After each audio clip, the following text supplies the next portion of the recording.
So, kung nanay ko si Nanay Rosel, does that mean kapatid ko si Tyrone?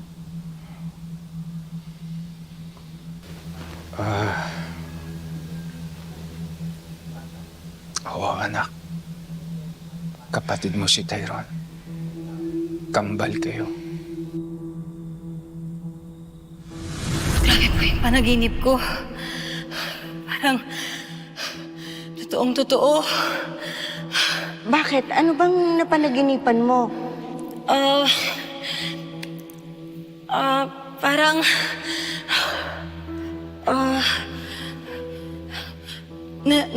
Nalulunod ako. Tapos, gusto ko po... Parang gusto ko po lumangoy sa surface. Kaso, hindi ko po magawa. Alam ko po nahihina ako eh. Tsaka parang may sugat ako sa katawan ko.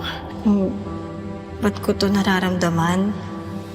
Parang may biglang nawala sa buhay ko. Parang may missing piece. Di ko talaga maintindihan. Lalo na nang mabalitaan ko ang nangyari kay Tyrone. Bakit ba sobrang affected ako? Nararamdaman mo.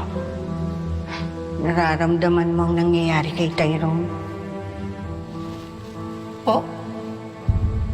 Ano pang ibig niyong sabihin? That's why. Kaya pala, nung nawala siya, nung nasaktan siya, I felt it too. Kasi kambal kami.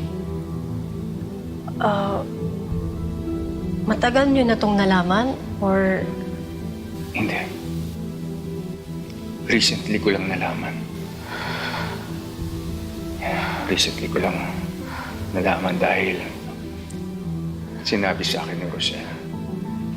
Akala ko noon, anak ni Rosel si Tyrone sa ibang lalaki.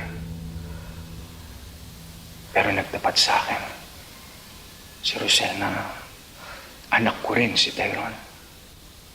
Kambal kayo. so, hindi lang pala nanay ko ang nilayo niyo sa akin. Pati rin yung kakambal ko.